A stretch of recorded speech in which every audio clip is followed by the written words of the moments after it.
Hey, yes, I'm live from Jerusalem. It's the Nazarite bringing you Hebrew lore from days of yore. So this one is, well, choice, the multiplicity of being, right? Choosing your path. Now, this is like very grandiose, and so many people have spoken of this. And I'm going to speak right now in light of a comment or two that I received and reading from the book of Judges, which we've been doing at work. So I'm going to start right now with a question that isn't about this, but I like the question. I received a question on the messenger. Do you ever wonder why Adam wasn't eaten by all the big animals or bitten by the serpent?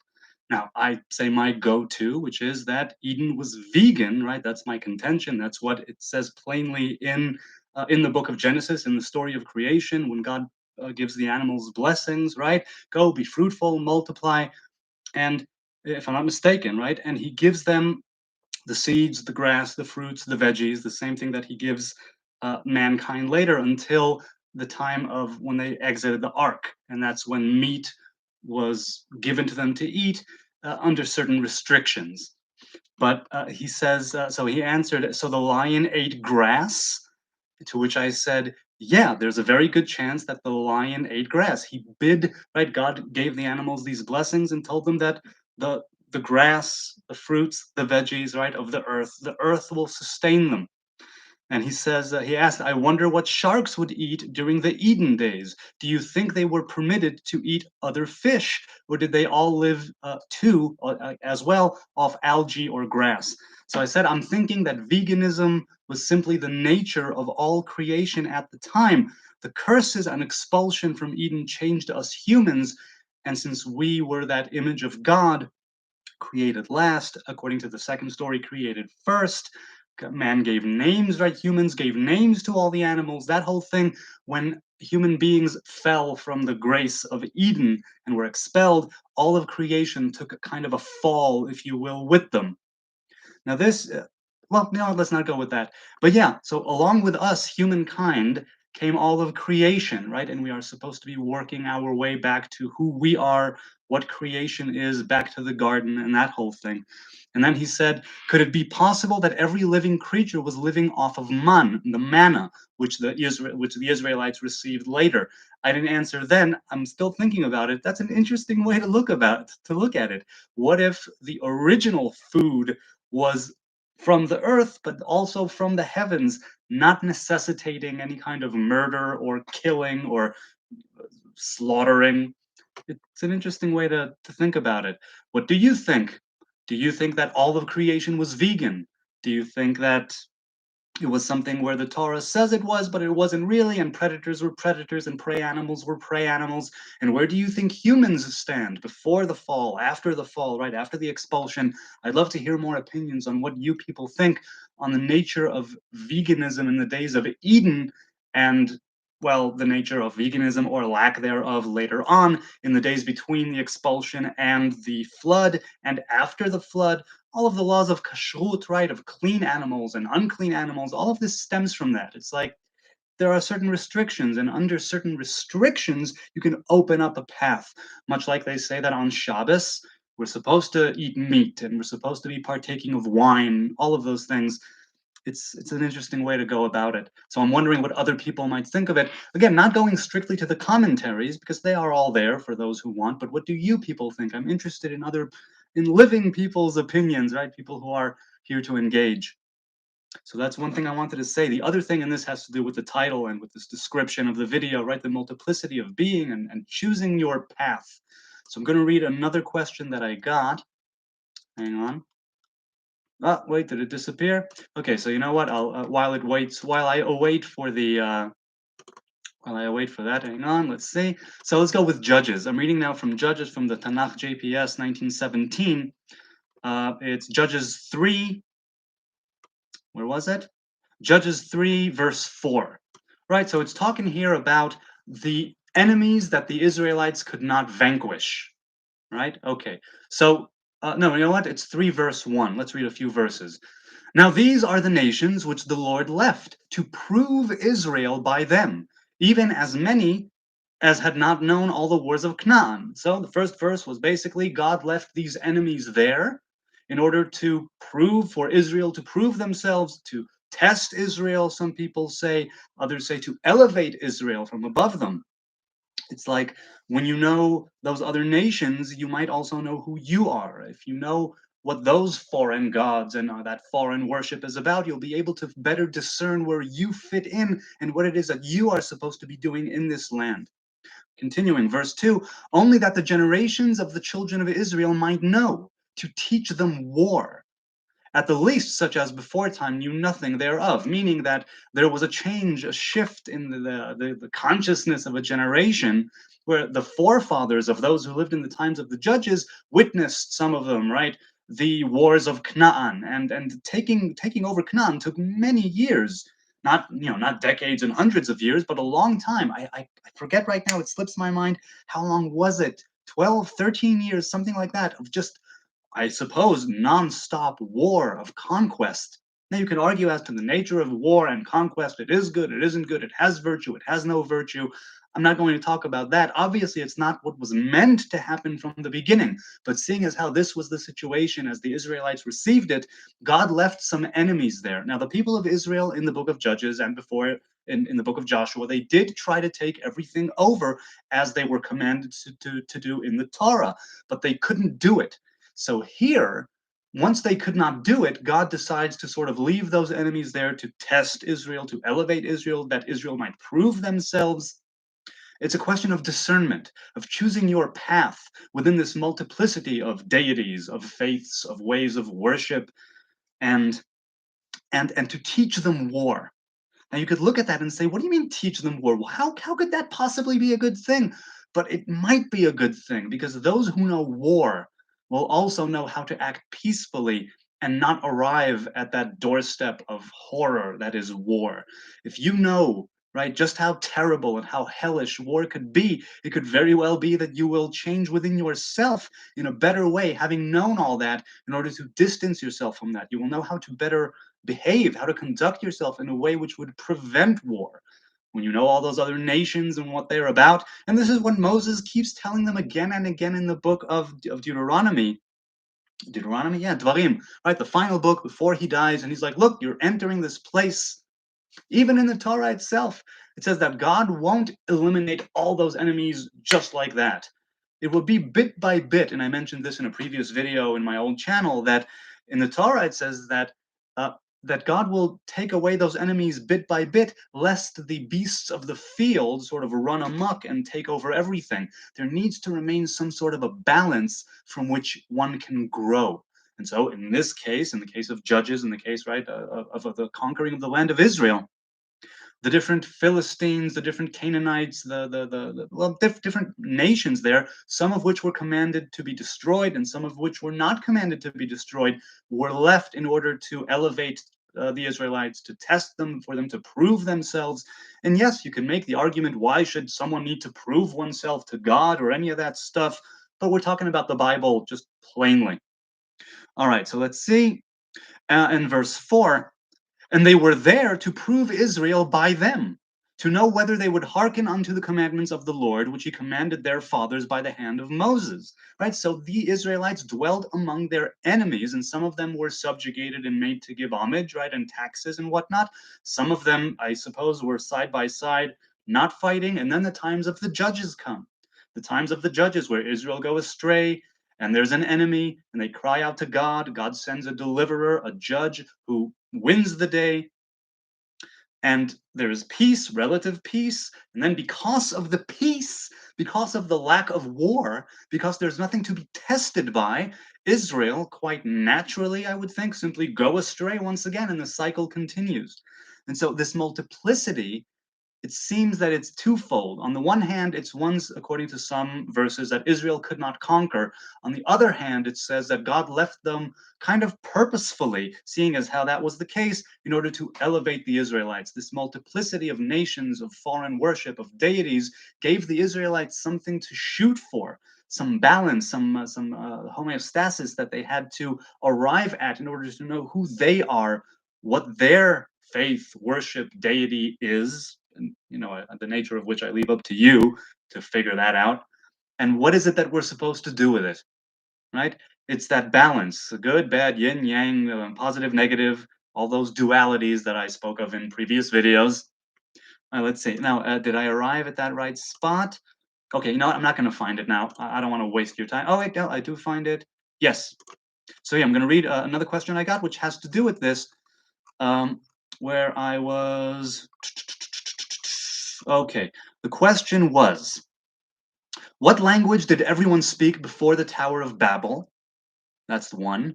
And B, how did Noah's three sons' descendants become different races of people? So, and they also mentioned Yitzchak, Rivka, right, who had Jacob and Esau, same parents, but very different nations, different ways of life.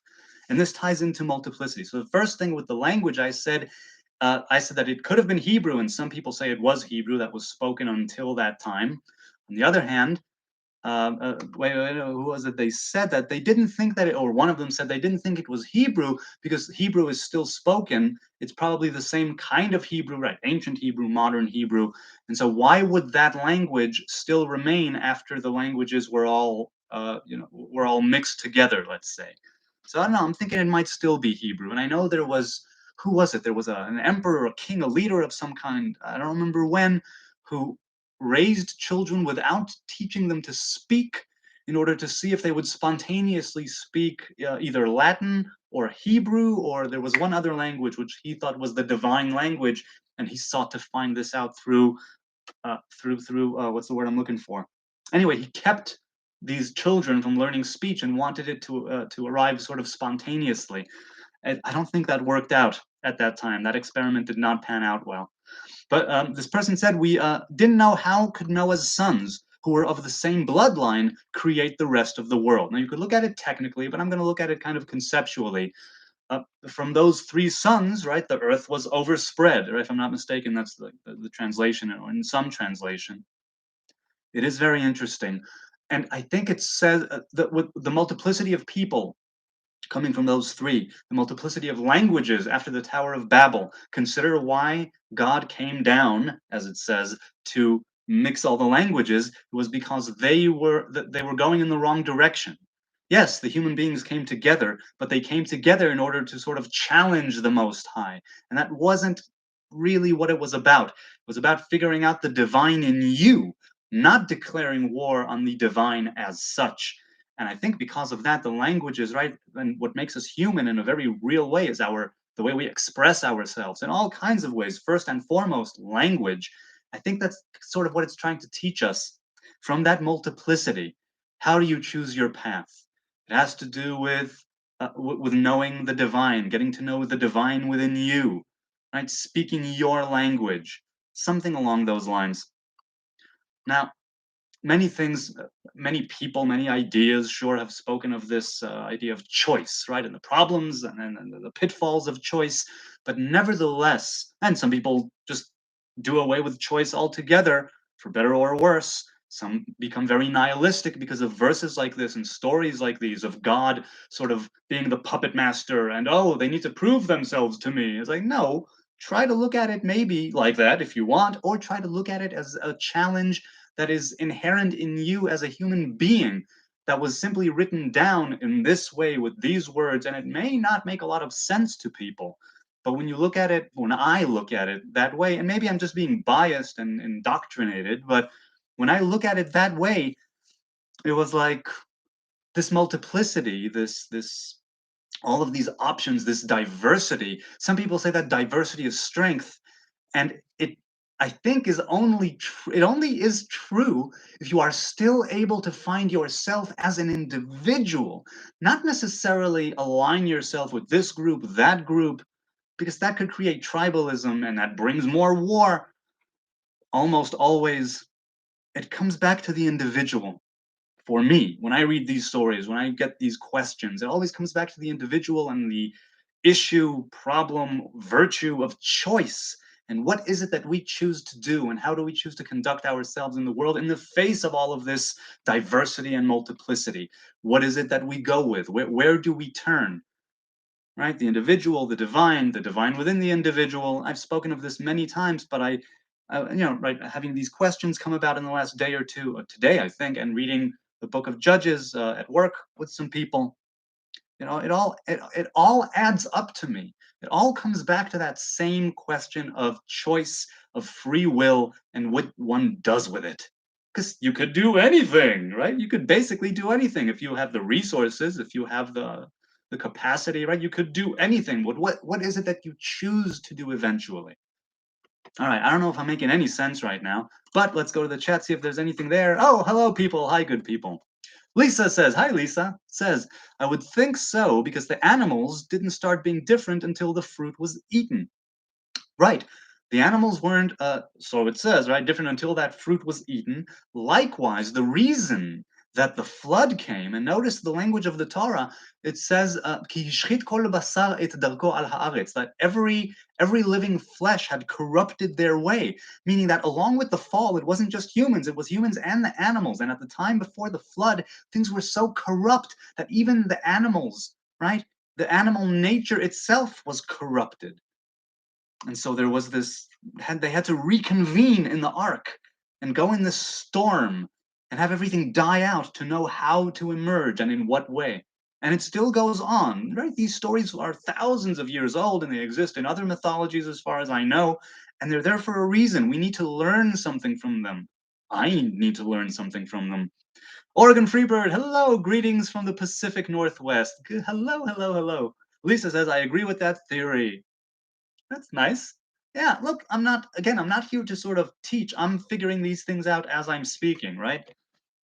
Shalom, says Lisa, everything was different after the original sin. Okay, so this idea of original sin, I know that some people, they associate it very deeply with Christianity. I understand why, but with me, it's not this idea that man is evil from the beginning, inherently horrible, or I don't know what. Um, the, Part of the reason why God says, I won't bring a flood anymore, is because this evil is now inside of us. We need to contend with it. Original sin, I don't know how Christians define it. I know Christians, there are so many different types of Christians, but I know that original sin is not something that's spoken of in Hebrew, and in the Hebrew tradition, it's Chet Adam Arishon, the sin of first Adam, right? Of the first humans. So yes, everything was different.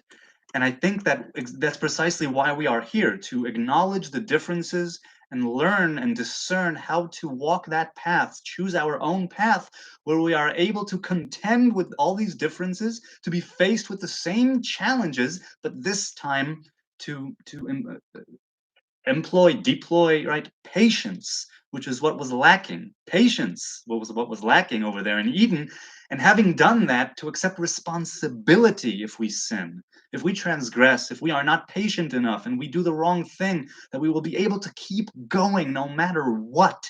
Now, the Torah also says there are some things from which there is no return, like in the book of Kings with King Menashe.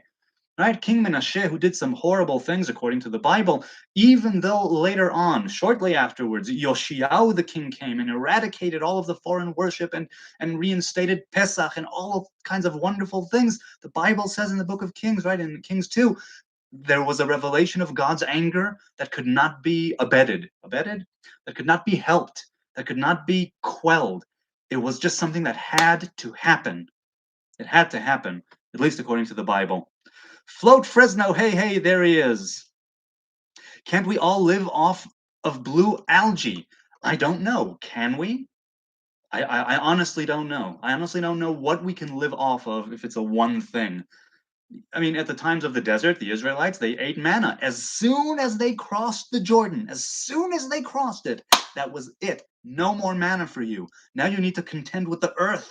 You came in from the wilderness, from the desert, with the clouds of glory surrounding you and all kinds of miraculous things. And sure enough, miraculous things would continue to happen. But right now, you are going back to the place where you came from the earth, the land of Israel, as it were, Canaan. And now you need to contend with some real stuff. And that means that you don't get manna from heaven anymore. You need to work. You need to work. You need to pray for the rain. You need to be worthy of the rain. Oregon says, I am of the not eating meat. Wait, I am of the not eating meat in the Garden of Eden camp. Yeah, as am I. Now, there is a midrash, an external teaching, if I'm not mistaken, that says that Adam did eat meat. The angels prepped it for him. You know what? I don't recall the actual midrash, but check it out. that Adam Arishon, right, first humans, right, Adam did eat meat, some teachings say, but in the actual text in the Torah, nope, all was vegan. My father, hello, father, happy World Vegan Day. Right, apparently it's World Vegan Day today, and to which, he said this to me earlier this morning, and I said, hey, for me, every day is Vegan Day. Flo Fresno says, when the lion lays down with the lamb. Right, exactly, going back there, finding that balance, finding that harmony, and being able to transcend our corrupted ways.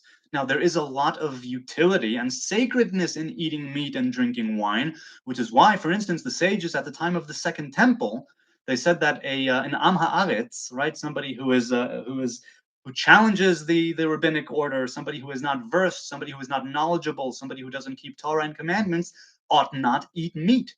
And some people, I did for a time, I ate meat only on, some people still do this, they only eat meat on holidays, Sabbaths, new moons, because you need to be able to elevate that meat, that living thing that gave its life for you to have sustenance. You need to do it properly, or else it's just, I'm not going to say a waste. It will still give you sustenance physically, but there is something else there that needs to be elevated. People in Hasidism might call it a spark. Lurianic Kabbalists might also, right, likewise call it a spark.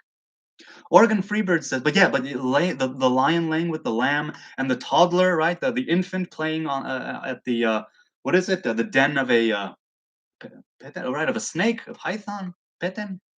All right, let's see. Oregon says, doesn't Genesis say that Adam and Chava clothed themselves with leaves when they realized they were naked? I think it was God who gave them animal skins. Yes, it was. Yes, it was. It says all leather, right, or skin afterwards, but they themselves still were vegan, right? And they used a leaf, a fig leaf. That's right. Float says Jews believe Yah gave them skin. There were only rays light before the eating of the fruit. Right. Or with an aleph became or with an ayin. And part of what I'm doing here, what maybe others are doing here, is finding our way to, again, back to the garden. But this time being able to do it and through our own merit, through our own admission of whatever guilt we're carrying and acknowledging the wrongdoings, taking the responsibility and trying to right our ways. It's a continuous thing because there will be nobody that never errors. There will be nobody that never transgresses. We all sin in one way or another. We miss the mark, and it's about acknowledging that, realizing the frailty, realizing the serpent is now within us, contending with it, right? Integrating it in such a way where, yes, you have the capacity to do it, but what is it that you will do? And I'm a sinner, make no mistake. I sin probably on a daily basis. I miss the mark, I transgress, I go against things that I know to be positive and pure and true, things that I ought to be doing, in small things and large things. Something I had picked up in therapy when I did it years ago for a few years is that there's Jonathan the boy and there's Jonathan the man, and I need to figure out what belongs where, and I need to properly uh, to deal with that. I really do. So let's say Lisa Freyne says Hebrew. Everyone spoke Hebrew. It's God's holy language. Precisely. Yes, God's holy language that spoke being into existence, or existence into being. And so, yeah, it makes sense, some sense, that that would be the language that everyone spoke. But it's only a hypothesis and an opinion that other people hold as well as I. But it might not be the case at all, at all. Lisa says maybe he kept the Hebrew for the Jews. Right, keeping the Hebrew for the Hebrews. I mean, but consider this, right? Speaking of Noah's sons and the way that the earth was overspread, there was no Hebrew people before Shem and Evel. There were no Hebrew people before Avram, and there was no covenant for a whole nation until the covenant of circumcision came about. Later on, the covenant of Torah and commandments. And later still, the covenant of Yoshiao and other kings, where they said, okay, we gotta make this right. We have a chance. Let's take a chance. Let's make a pact to do the right thing. Simply making that move is already a great thing. And even though that wasn't enough at the time of Yoshiao to redeem the people of Judah, right? And things happened there, and the temple was destroyed, and Babylon, and all that, and the exile. but it still is there to teach us what to do and what not to do and how to choose our path in the world, or so I see it. Hebrew was almost extinct, says Float. I agree, it was. It's credited Eliezer ben Yehuda from the late 19th, early 20th century, is credited with reviving the Hebrew language, coming up with many different words, and others who added words. And there's the Academy for the Hebrew Tongue, Ha'Akademia LaLashon HaIvrit, which is still making up new words and new Hebrew as technology advances, as the world advances. Mana Farms, hello, hello, hello, greetings. Got rained out and managed to catch the stream. Woohoo! All right, cool. Well, I'm sorry that you got rained out, but as long as you got rained out, I'm happy that you're here with us. That's wonderful. It's lovely. I hope you're still able to do what you had to get done.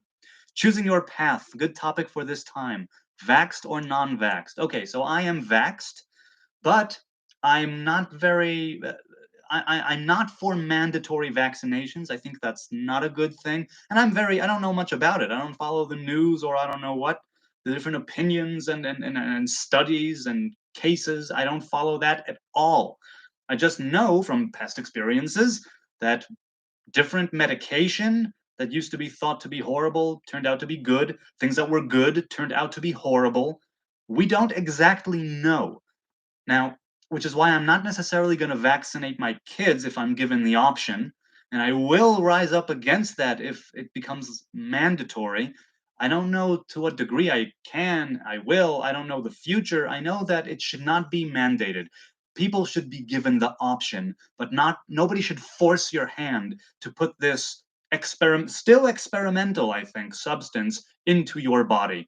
That's not a good path for any government, I think. But I don't have this wide view. I'm very narrow in the things that I know or want to know or claim to know, because what do I know? So yeah, what do you think, people? Vaxxed, non-vaxxed? I understand both of them. I don't think that anti-vaxxers are crazy.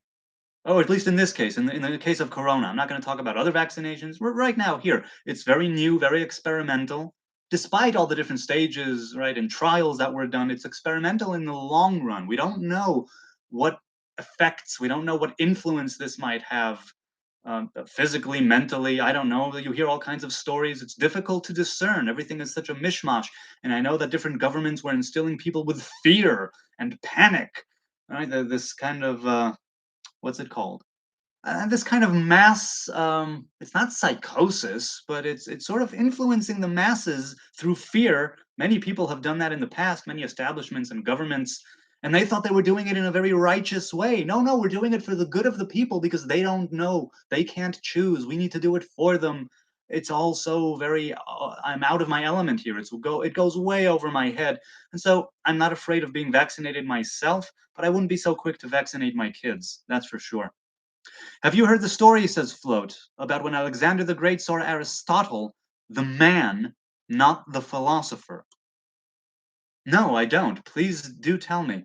Oh, so he goes on. Alex couldn't understand and told Aristotle, the great philosopher, there are not two ways of living. A man lives the same life in front of others and behind the closed doors. Well, I'll tell you. Okay, so I think the ideal, and this is also mentioned in the Gemara, in the Talmud, right? It's the ideal is that you would be the same person in front of people as you would behind closed doors. Now, I know for damn sure that I'm not quite there yet.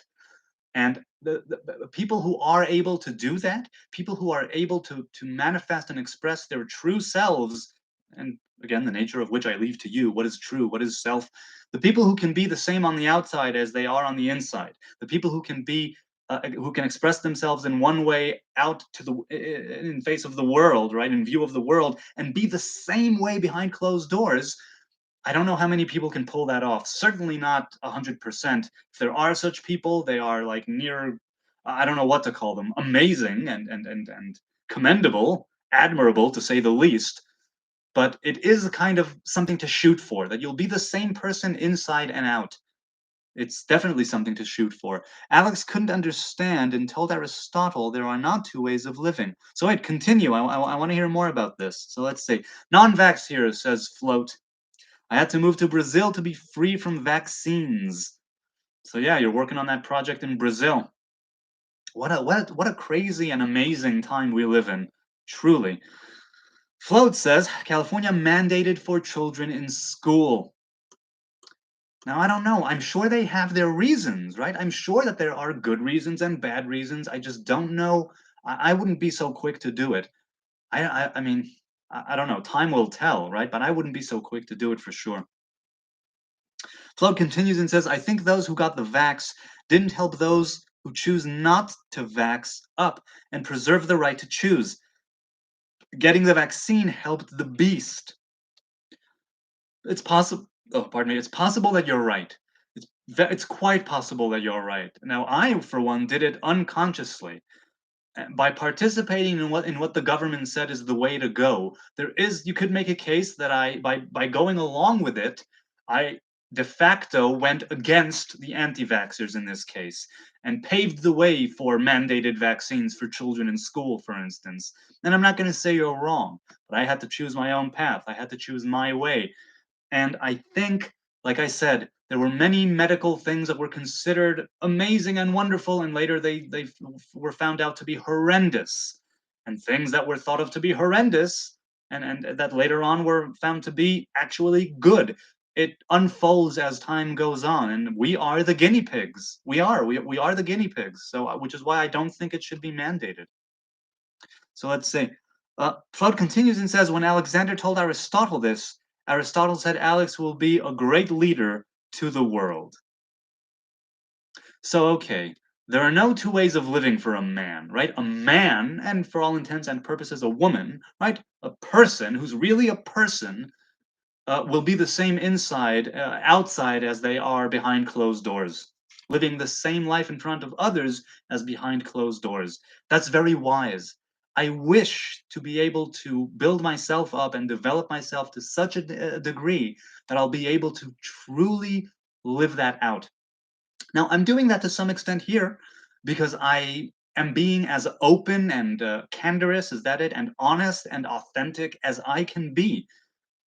And even though I still screw up behind closed doors and in front of the world, right, and in front of others, I'm making it my business, if I can afford to do it, to speak the truth and to be myself. Now that comes sometimes it's at my own peril, right, and to my detriment because I'm very flawed, and invariably I'll manifest these flaws and these inadequacies, right? The ways in which I'm just no good.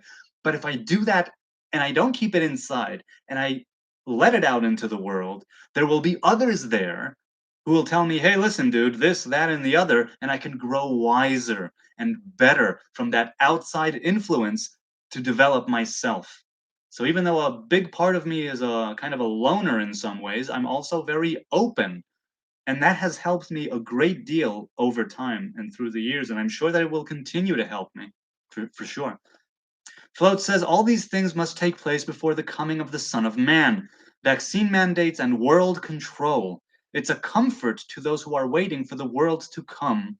It's near, right? Olam haba, the world to come. So you're saying that it must get worse before it gets better. Hmm.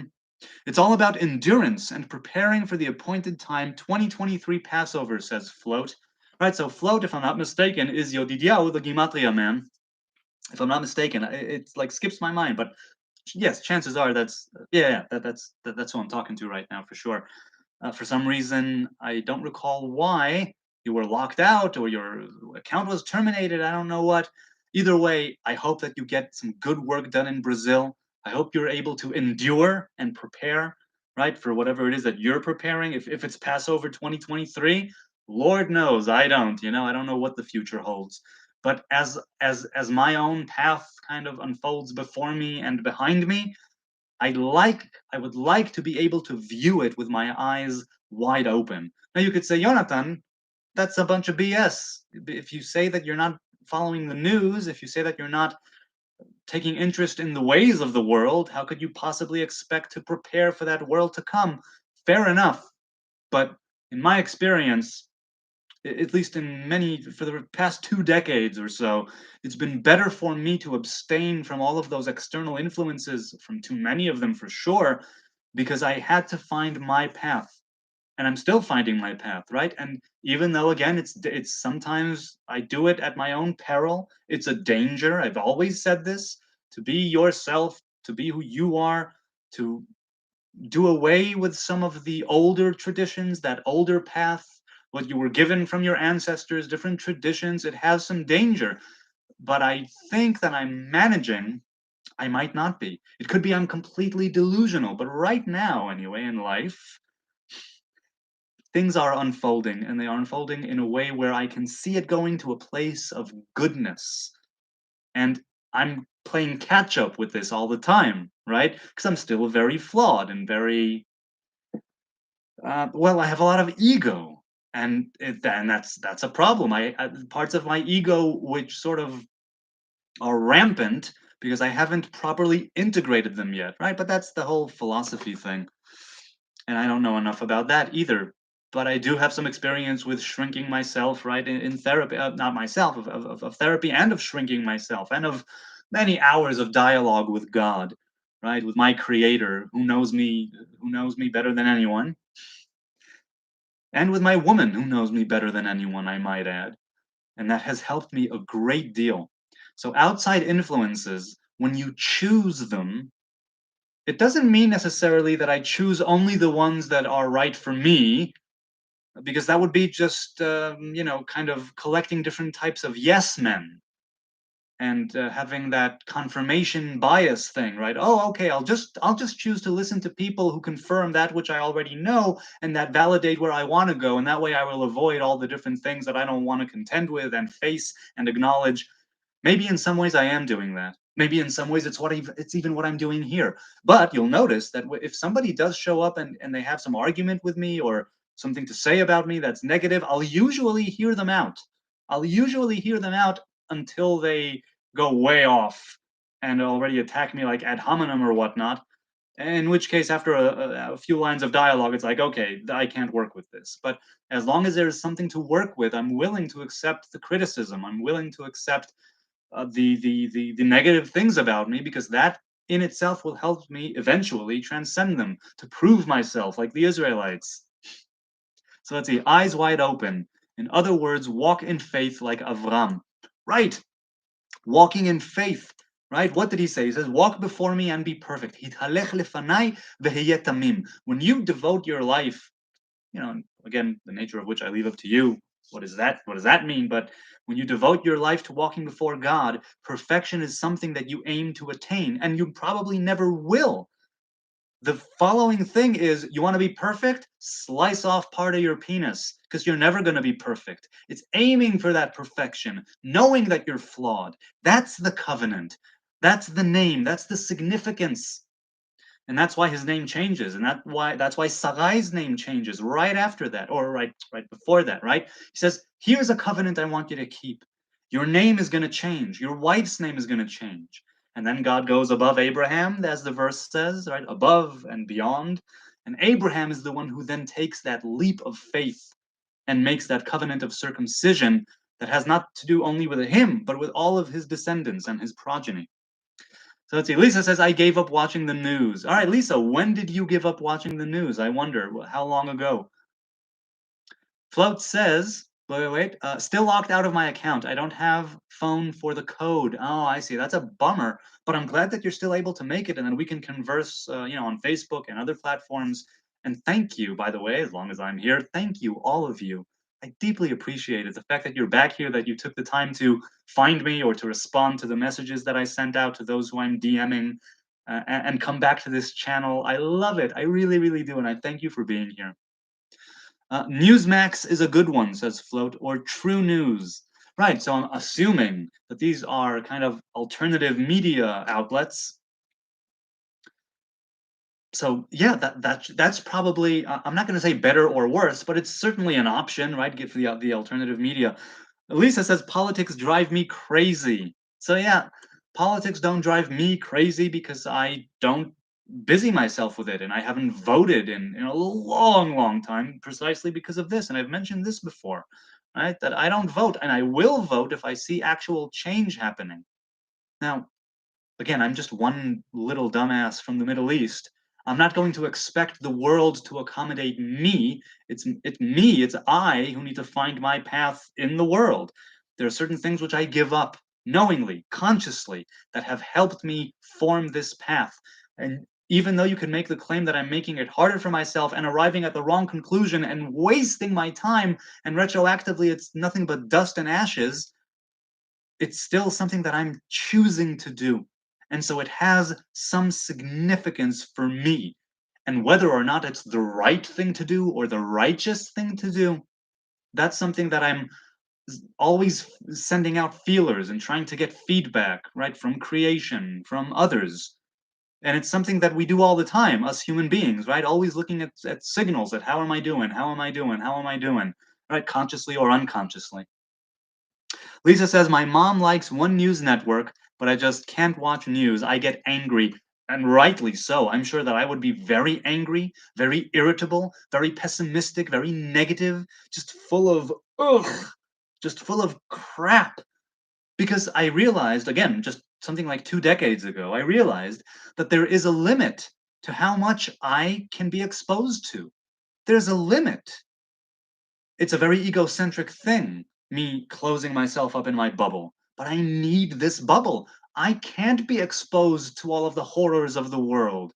Not right now, not in my own insufficient state. It might just be the death blow, mentally speaking, right? And it's not that I have such terrible mental issues, but I can see in my mind's eye how just me personally exposing myself to that news 24/7, it would cause me to lose faith in mankind, in humanity, in myself, in my countrymen, in my state and my land so quickly that I wouldn't be able to handle it. And so I would rather avoid it altogether and suffer it, because again, it's to my detriment in some cases that I'm not knowledgeable about the ways of the world. I don't know what's going on in Israel. I really don't.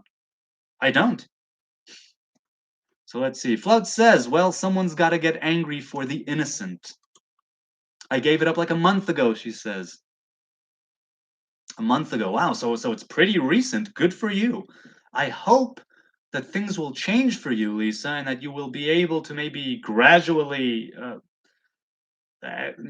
go back to, if that's something you choose to do, right, to go back to consuming the news, if it's something you want to do. I just know that I don't want to do it. If somebody says something or if I hear something, yes, I'll check it out, but I always take it with a grain of salt, and I always keep in the back of my mind or in the front of it that these news outlets are run by people with an agenda, and they have people contributing funds and resources and I don't know what, in order for the news to be this. Here is the information we're giving you. Here's what you're allowed to know.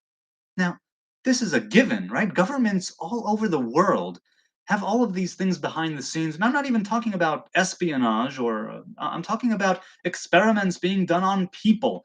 Like in the States with, what was it, MK Ultra, right? The CIA and other agencies experimenting on people who were unwilling and unconscious participants in this project and in many other projects. It's like, even right now at this very moment, there's my government, and there are governments all over the world experimenting on their citizens, on their people. And so I'm going to listen to someone on TV who's telling me I ought to believe this or think like this? Why would I do that when it's very clear to me that these people are speaking, right? They're reading off a prompter, right? A teleprompter or a piece of paper that somebody else dictated, that somebody else wrote. Hell, I went to film school with somebody who wrote the prime minister's speeches at the time. It's like, we all know that these people have counselors, and they have people who write their speeches, and they have all of these advisors, and it's like, what? I'm gonna put my faith in these people? I don't understand how I could do that. I mean, the people, going back to the army again, I put my faith in my commander when we were in a couple of difficult spots, right? I put my faith, and I'm going to that place of the army because that's when I was put in some compromising positions, let's say, and I had faith in my brothers in arms. I had faith in my commander. I did, because I had been through experiences with these people. I'd been through good things and bad things with these people. There was a bond. But how can I put my faith in these politicians, these suits, these sometimes puppets for, higher puppet masters? I can't. I don't feel the bond. I don't feel the connection. And now you could make the claim that I'm not working hard enough to make that connection happen, but I was just, again, what was it, 16 years ago, the expulsion from Gush Katif? 14, 15 years ago, I think it was the summer of 2005, 2006, where I completely lost faith in the system. I lost faith in it. So I take what I can from it, yes, because I'm still part of it, but I also don't trust the system, and I don't vote, like I said. I don't believe these people. Some things, sure, because, well, I'm rambling right now. Let's just continue with the chat here. Lisa says to Float, if I can't help the innocent, what's the point? It's depressing. Precisely. It's like this unbearable heartache when you listen to the news, because what can you do about it? You're one person. You can barely, hold your head above water sometimes, conceptually, financially. People have their own problems all the time.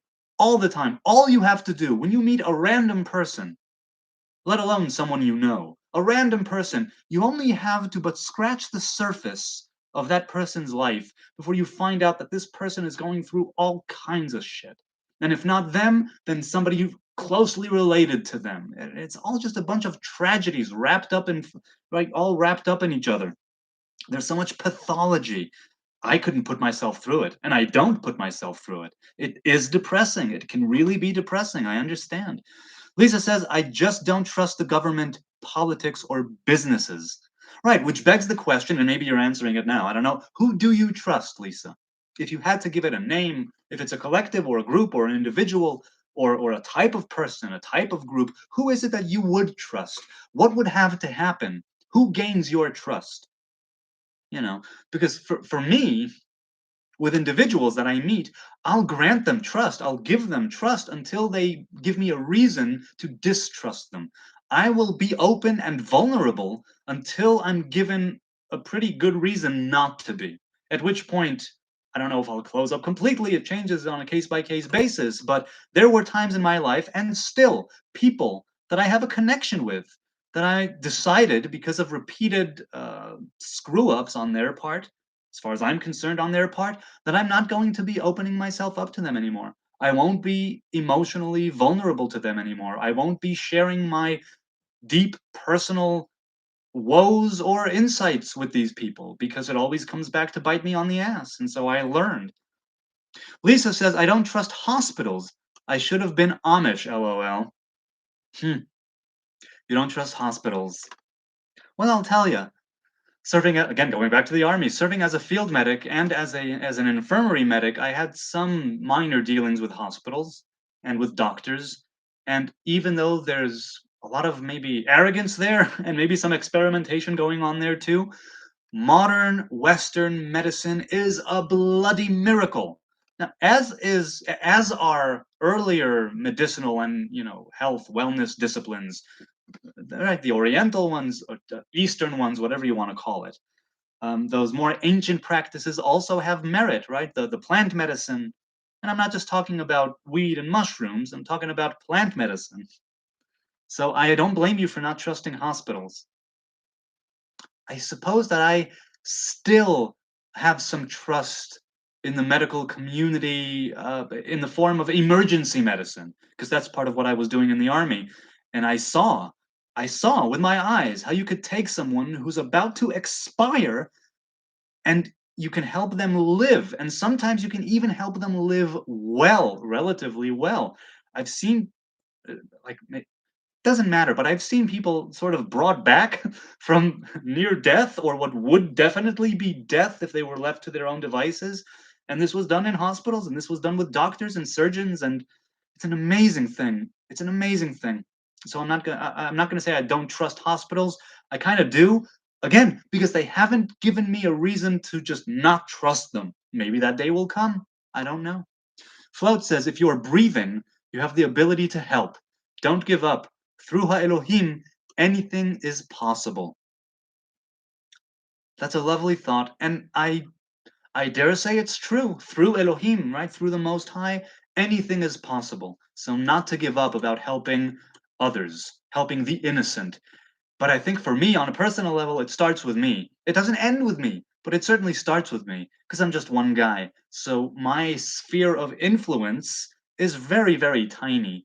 But hopefully, and I've said this before, as I develop myself and become a better human being, more decent, more the same outside and inside, I'll be able to help more people, not even actively, simply just by being that kind of decent person. That can already, right, have that ripple effect.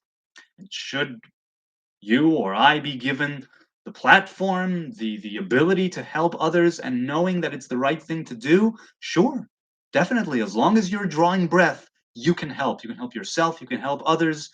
And it's nice to help people or living things, not just people, when the opportunity presents itself. It's important. It really is, speaking of World Vegan Day, right? It's important to care for the living. If you're being attacked, sure, fight back, but as a kind of starting point to care for the living, to help when you can. I yourself first and foremost, but then to also know when to bring it out, to express it. Lisa says I went back to organic and natural fabrics. Hey, that's great. Well, look, me again as a vegan, I don't wear right leather, satin, down things of satin, right? Is that a is that anyway, animal products. Not everything is organic for me. I don't know enough about organics at large. I don't know enough about it, but good for you. So Lisa says, I will help people around me that I can reach until Hashem makes a way for me to help others out of my reach. Yeah, exactly. That's what I'm saying. If I had to say, the one I trust is Hashem. But people I'm pretty close to, unless they give me a reason not to, right? So you're kind of like me in that sense. It's because they push medicine, I don't trust it. Oh, I hear you. I've heard that from a lot of people. I never had medication pushed on me, but I think that I would be resentful of that too. I think I would be as well.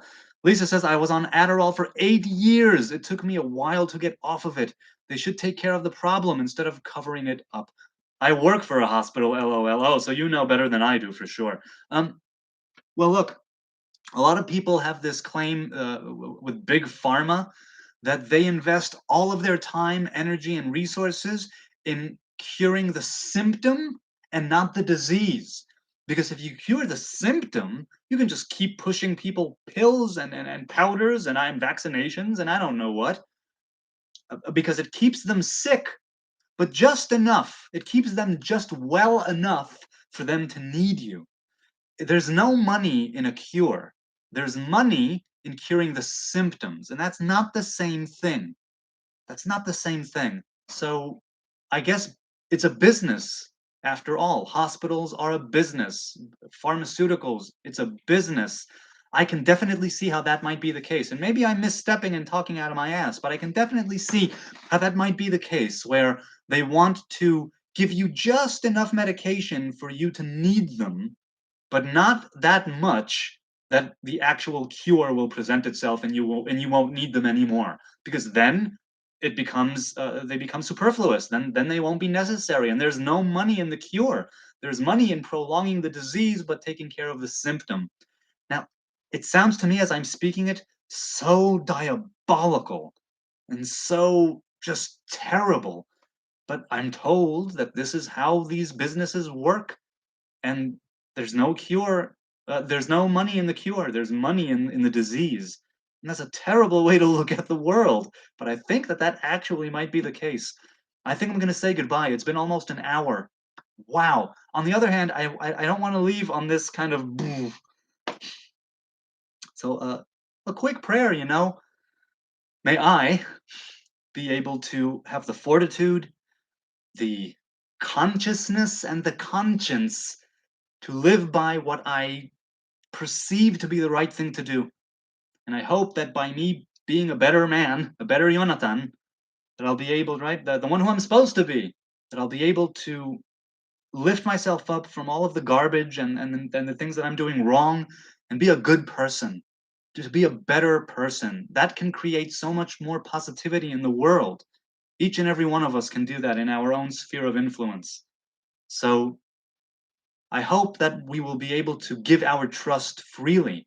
And I hope that there will be people who won't corrupt it.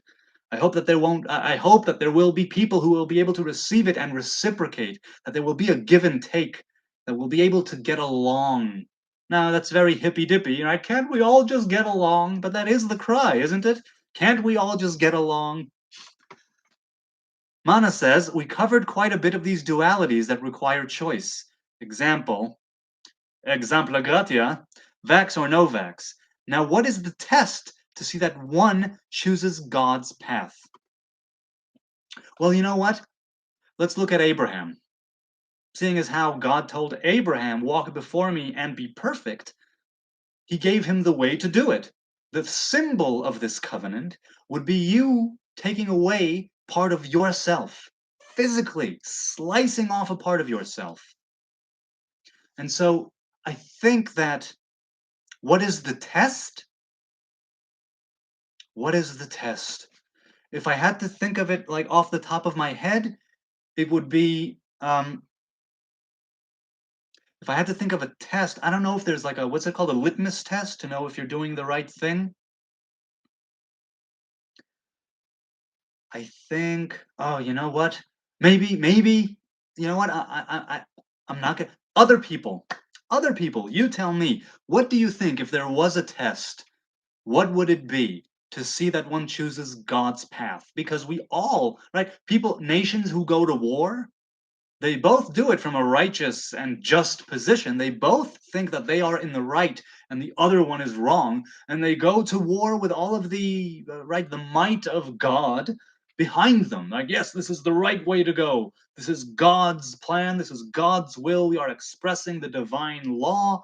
We are laying down the divine law. Both parties, if we're talking about, let's say, right, the Israeli-Arab conflict, the Hebrew-Arab conflict, whatever you want to call it, it's like both sides of this situation are sure that God is on their side, and so that's actually the case.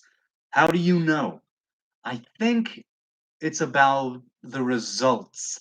I think it's something that, in some cases anyway, you can only see it retroactively, which is why it's faith, right? The Harrisons who spoke to me earlier, right, about the sons of Noah and the three of them becoming all different races of people. They also said, oh wait, what was it? Should I read it? Let's see. Right. I think maybe, says Paula or Robert, one of them, the Harrisons said, I think maybe some mysteries were maybe not meant to be understood, because if we had all the answers, we wouldn't need faith. And that's a great thing. It's a great thing. I'm not a particular fan of complete blind faith.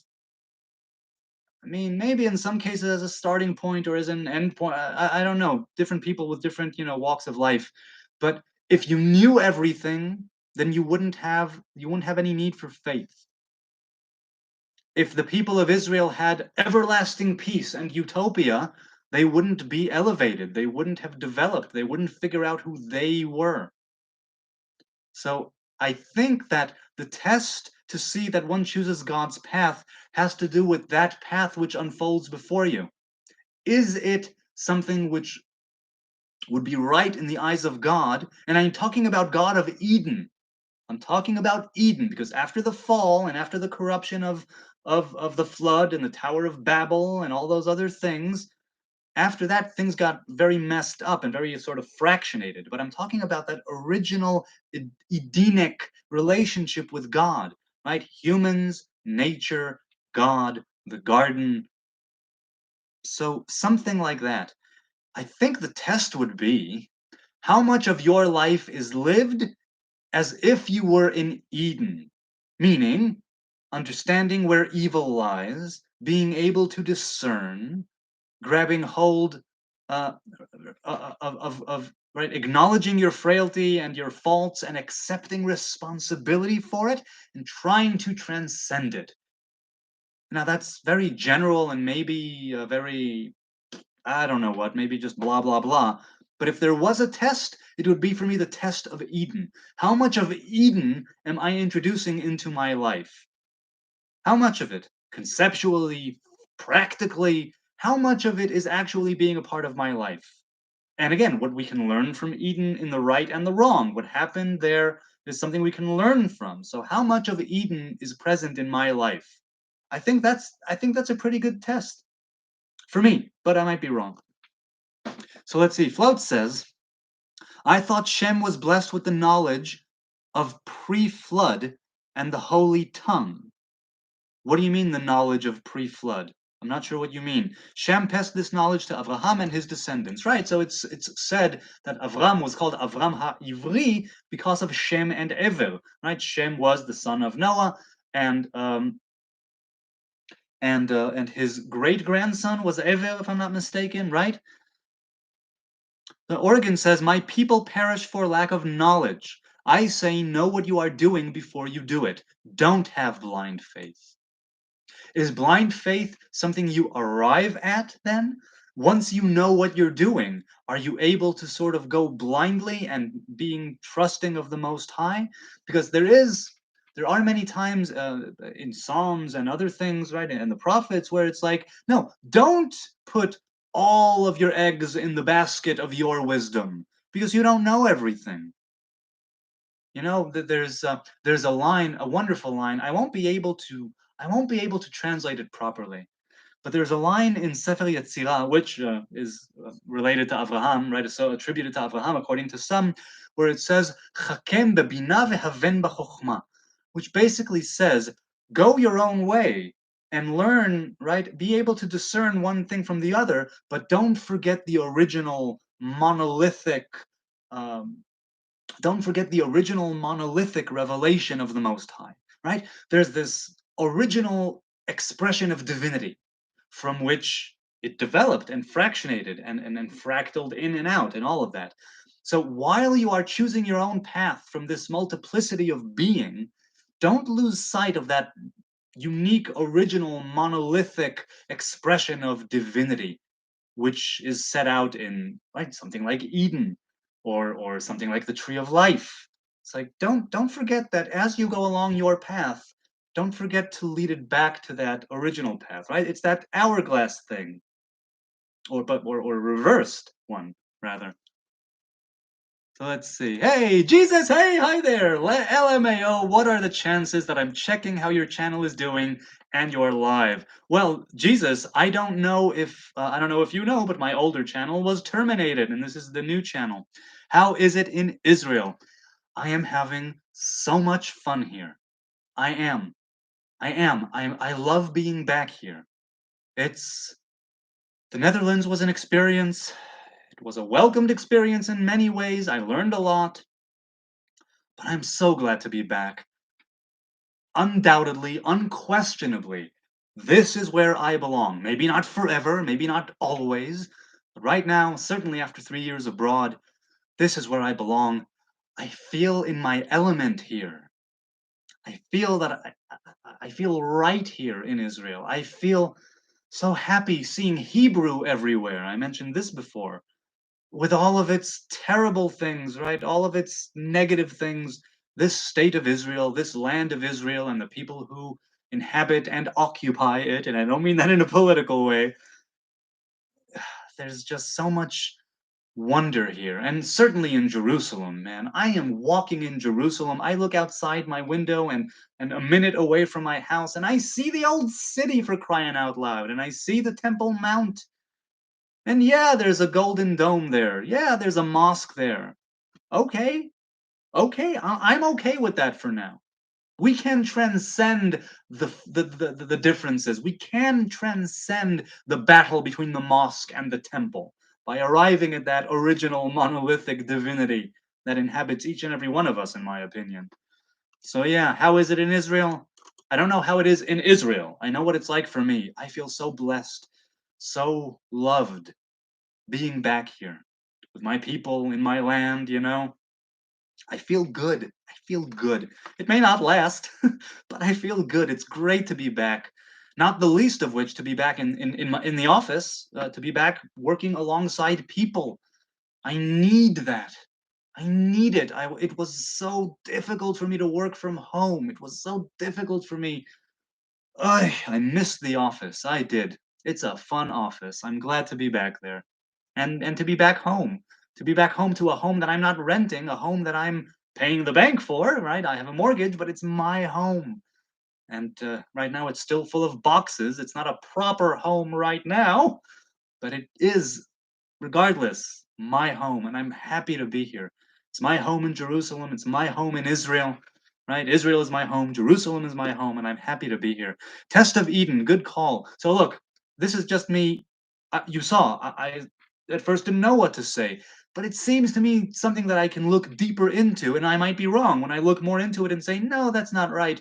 But just kind of off the bat or off the cuff, it seems that the test of Eden would be a good test to sort of start off with. Really, because that represents something that happened before the fall, before evil inhabited us, as it were, before we became this corrupted, or corruptible human being like this, before that ego took place inside of the human psyche or whatever it is, right? And so, how much of my life is like that? How much of my life is just talking to God, living alongside nature, being naked, if not physically, because there are laws and rules and whatnot, but to be naked meaning to be who I am really. How much of that is being expressed in my day to day life? I think that's a pretty good start, if not an end thing. I was reading on some stuff about Dune. You know what? I didn't read the book, I didn't see the movies. So I must do that because I'm told it's a wonderful sci-fi book that can teach you a lot. Jesus has found out that Kwisatz Haderach came from Kvitzat Haderech. You got anything on that? Well, Kvitzat Haderech is what's called the leap of the path or the road. And basically, it's this, it's that people could manipulate time and space in order to sort of project themselves physically into into a different geographical location. In other words, it's like it says in the book of Jonah that the city of Nineveh was a 3-day walk to the city center or the diameter, right? Or something like that. It was a 3-day walk, and Jonah got there in one. And that's just one example of something that could be understood to be kfitzat haderech. Kfitzat haderech is something that the Kabbalists speak of because it's manipulating space and time and making them shorter in some way, where you arrive at some place much sooner than you would have otherwise. Now, you could say that kfitzat haderech in nowadays is also airplanes, right, and cars, and all of the different modes of transportation that we have that get us to places in no time at all. But kfitzat haderech, as far as I know, is a human being meditating on certain names of God and arriving at a place sooner than they would have regularly. Right? It's literally jumping ahead. It's kind of projecting your body actually, right, somewhere else, so you arrive at some place sooner. I would love to go to Israel, says Lisa. Well, hey, I'm hella biased. I grew up here. I love it here. So I don't know. Some people would say, don't ever go to Israel. It's so dangerous. It's so horrible. There's such, there's apartheid. There's this, there's that. There are many reasons not to visit anywhere. But if you want to see the places where all of these things that I'm speaking of, right, biblical things, and if you want to know where it actually went down and where the archaeological digs and excavations are happening, and you could say that's a bunch of crap too. You can say that people plant things, governments, they plant things in the ground in order to be found later. Sure, sure, sure, but I mean, just looking at the old city of Jerusalem, right? The old city of Tveria, the old city of Tzfat, these things are like, it's almost impossible not to feel awe. And and this can also be in other places in the world, of course, but presumably these are places that are mentioned in the Bible, and we know them and we see them and we walk in them, or and around them. It's just so awesome and awe-inspiring, if that's the right term. Jesus says, good to hear you feel so much at home despite the circumstances. Yeah, I do feel at home.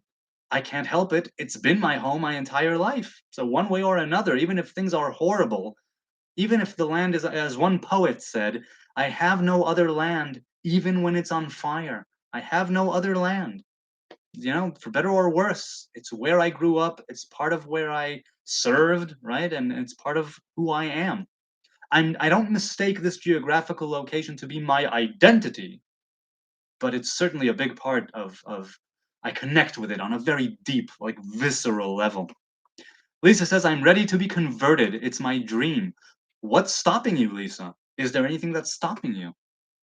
Jesus says, very interesting stuff. Was just about to say, when the shit hits the fans here, I'm walking to Israel barefooted. I'm not a realistic plan, but I would have no other plan. So yeah, kfitzat haderech. I mean, if you look up in different Kabbalistic texts or whatnot, I'm sure that you'll be able to find the technical way of getting that done, the different names on which you need to meditate, what you need to wear, where you need to face, what you need to do with your physical being in order to manipulate the physical space around you. The question is, it might be a technical thing that you can do. Are you worthy? Will it be something that will answer your call? Because that means that you need to make yourself into the type of person that the land and the space and the time will respond to your call. Sometimes it will be a technical thing, but it still needs to be, I think, something you need to be worthy of, and not only technical. And if not in the short term, because it's a technicality, certain names, certain angles, certain meditations, it can be done by every Jane and Joe. But the question is, what happens later on? Because you're messing with spiritual entities, if you will, and physical space and time, the different dimensions of being as we know it, and reality. So maybe there's something there that will come back to bite you on the ass later. I don't know. I've never done it. It's never been my interest to do it, but I'm certainly of the opinion that it's doable. Organ says, I don't leave worldly choices put before me. I don't leave worldly choices put before me based on knowledge to the existential. If men use knowledge to bring it forth, then I use knowledge to make sure it is not going to cause death, spiritual or physical. If I am created in the image of God, says Oregon Freebird, why would I let man change that? How would I know the risk unless I had the knowledge? Right, which is also why it says in Proverbs. Oh, is it Proverbs?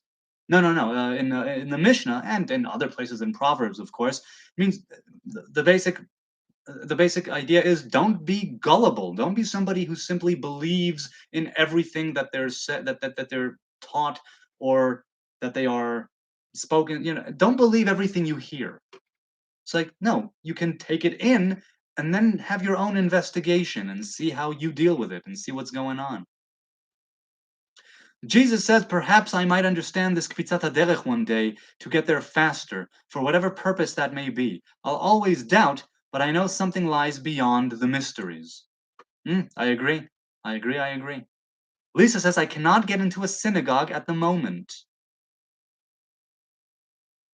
Well, okay. Well, and I want to go down to Florida.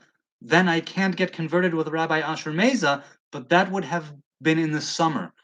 Okay, I see. Well, you know what? Then maybe find someone like Rabbi Mesa who will be able to give you the proper old school Hebrew conversion. Do you want to keep Torah and commandments? Yes. Do you accept the covenant? Yes. You go to the mikveh? Yes. That's it. You are 100% part of the covenant, despite what some Orthodox rabbi may say, despite what the rabbinate, right, the chief rabbinate of Israel or elsewhere may say. You are a Hebrew person. You join the covenant. When you decide to join, when you take that plunge into the mikveh, into the sacred pool, that's it. You joined. And all the rest is organized religion, and that has its place, but it's not your innate spirituality. I don't know, maybe I'm not making much sense. All right, let's see, let's see. Okay, and now I'm going to say goodbye. I wanted to say goodbye 20 minutes ago, but this is so captivating. It's so fascinating. I just keep going and going, but I am going to need to say goodbye. It's late, and if I get too tired, I'll start rambling, and that's not giving you credit, and that's not respecting you people. So I'll say thank you once again. I deeply appreciate your time, your kind attention, your engagement, whether it's the old channel or the new channel. It's lovely to have you here, and I really, really love it, and I appreciate it. Okay, so wait, one more. Jesus says, I'm not initiated into a certain belief, but I can't shake that certain feeling, you know? Still torn between whether I'm just a crazy fool suffering solipsism or not. Well, hey, I've mentioned that I have a very solipsistic part of me, where it's because I don't know if anything is real outside of myself or if I am real at all that I'm doing all of these investigations, that I'm trying to figure myself out and organize myself and get myself together, because that's the only path that I have. What other path that I have? Speaking of choosing your path, yeah, I am a crazy solipsistic fool. I really, really am. But through that, or at least sort of incorporating elements of solipsism and of being a crazy fool, it's led me on a path of trying to figure out who I am. That's how I do it. Other people do it other ways. Whew, let's have a good night. God bless. And God willing, I will see you Thursday for more ramblings and musings and mumblings and choosing our path. Until then, I bid you good night. Thanks again. This has been lovely. Litot. Shalom.